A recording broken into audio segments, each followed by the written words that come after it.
Internet, and welcome to Inspecting the Unexpected. My name is Melinda, and sadly, my co-host, Liz, won't be joining us for this episode. We are fairly busy for the next few weeks, so I am bringing you some Reddit ghost stories I found interesting. If you want us to send us your ghost stories on our Instagram at StaySubstantial, that'd be very much appreciated. Now, this first story is from Mood Knuckles on Reddit, and it is titled, An Encounter from My Childhood That Unnerves Me More and More the Older I Get. Now, this is their story. I don't know what it was. Ghost, something similar, cryptid, specifically a cryptid that can mimic human voices in order to lure people's places. I was 12. My best friend lived right next door to me, and I'd spend the night at her place often. She had an older brother who was found around 20 at the time, and a younger brother around 4. One night, it was just the 4 of us in the house, and we were having a Nerf war, as one does. Her older brother was a good guy and never actually mean or anything, but he did screw with us a lot. And so, during the course of our battle, he managed to get the 2 of us outside and then locked all the doors. We had no choice but to stand on the porch and wait for him to decide to let us back in. It was around 11 at night. Now, the front porch is on the side of the house within a little alcove. The walkway comes up the side of the house and around the corner. So when you are standing in the front of the door, you can't see around the corner. You don't see anything but the side of the neighbor's house directly across from you. It didn't take long at all, maybe a minute, maybe even just 30 seconds of us standing there waiting. It was actually an incredibly brief span of time. And then from around the corner, clear as day, as though there's a human being standing within 10 feet, just barely out of sight, what sounds like the voice of a little girl around 8 or 9 says, "Hello? Is someone there? Can you please help me?" And my friend and I instantly look at each other and pause for a moment to silently confirm what we both heard. And then we simultaneously start screaming and banging on the front door. Her older brother immediately lets us in and asking us what the hell is going on. We blubber an explanation, and he runs and grabs a kitchen knife and goes outside to check things out. He comes back a few minutes later, says he walked around out in the street and called out, asking if anyone was there and if anybody needed help. But nothing. The block was seemingly deserted. And that's it. My friend and I spent the rest of the night sitting around just trying to wrap our heads around it. I'd grown up in that neighborhood, and I knew every other kid within several blocks, and there was no 8 to 9-year-old girl that we knew of anywhere nearby. Absolute closest would have been a girl who was 4. But what spooked us the most was just how it sounded. It didn't sound like a distressed child seeking genuine help. To be honest, it really sounded as though somebody was reading off a script with too calm of a voice. I think that's why we both instantly sensed that something was really wrong about that situation. It's like it didn't sound real. We thought maybe it was a ghost trying to mess with us. It's all we could come up with at the time. But after that night, we simply never talked about it again. I kind of even mostly forgot about it for a while. But then, years go by and you hear spooky stories of other people encountering things, calling out for help in the off-sounding but seemingly human voice. And you see that these things are normally encountered in and around wildernesses, and we lived on the literal edge of the neighborhood, where north of us was miles and miles of open fields and hills and forests. But mostly it gives me chills to think about it. Another story comes from a user that has an inappropriate username. However, they named the title of their story An Interesting Encounter. This was pretty spooky, to be honest. Around 3 a.m. last night, I was sitting in bed because I couldn't sleep. My boyfriend was asleep, and my cat was outside and assumingly far away from the apartment. I hear what sounded like dishes being moved around the kitchen, and at first I thought it was my cat because he likes to mess with the dishes when he smells something he likes. I go into the kitchen to see him, and my cat is nowhere to be found. I searched the apartment for a good 5 minutes looking for him. I went back to the bedroom, and about 20 minutes or so later, I heard a meow. Meow sounded nothing like my cat. It was a lot louder than my cat ever is, even when he's mad. And quite frankly, the voice that made the meow didn't sound or like any other animal that could have been around at the time. There's another cat who lives in the next door apartment, but her voice doesn't work. The second I heard the meow, a huge wave of dread and fear came over me, and I froze. I just stared at the hallway. Another few minutes pass, and I hear another meow, but this one was quieter and sounded almost like a gargle. After that sound, I heard animal paws slowly walking down the hallway. I'm still frozen, staring at the end of the hallway, when the steps reached the end of the hallway where I could see.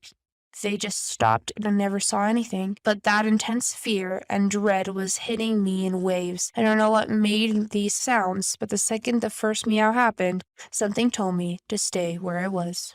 The next story comes from a user named Sadie Sunhome. Her story is called The Girl I Only Could See. I was too young to remember this for myself, although I have strange, vague, familiar feelings of the memory. My parents told me this story growing up. It took place during a short time that we lived in a house in Newhall, California, in the Santa Clarita Valley. I was just a toddler, no older than 3. My parents said that they started hearing me having one-sided conversations in my bedroom at night after they would put me to bed. So one night they asked me about it.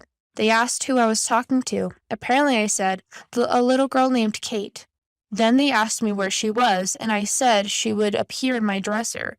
They asked me what she looked like, and I said she had black hair and black eyes.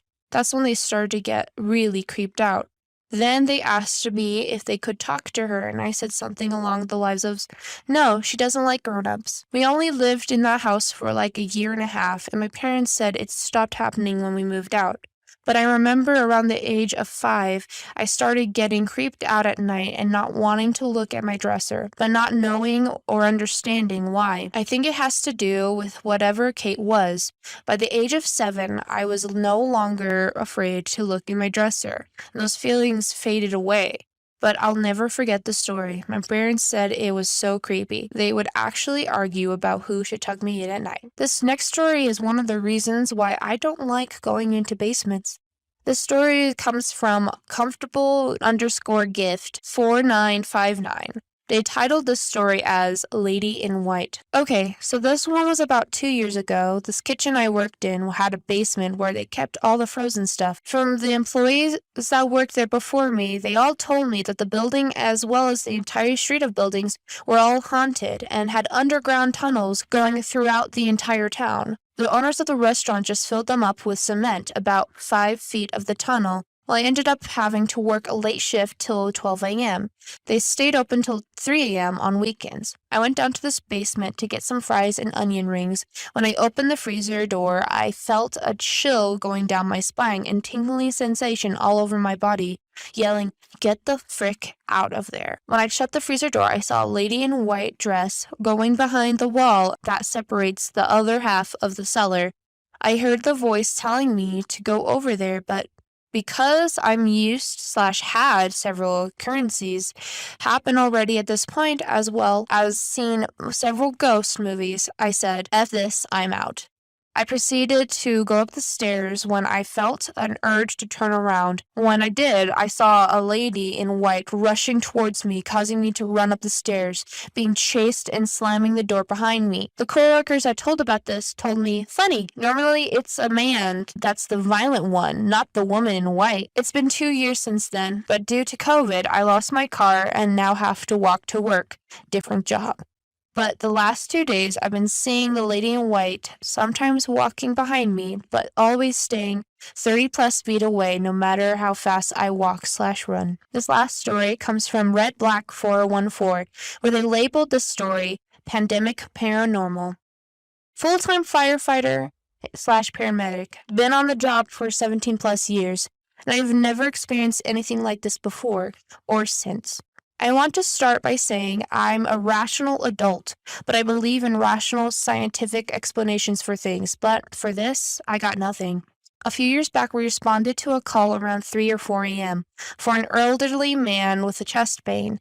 On scene, we found a 96-year-old man complaining of crushing substernal chest pain that started around 4 a.m. Tough old guide said, I figured hell, I'll sleep it off. Of course, it got progressively worse throughout the night, so his wife got sick of his complaining and made him call 911. Layout of his house was typical for a single-story ranch. Front door into living room, hallway to the right leads to the bedroom.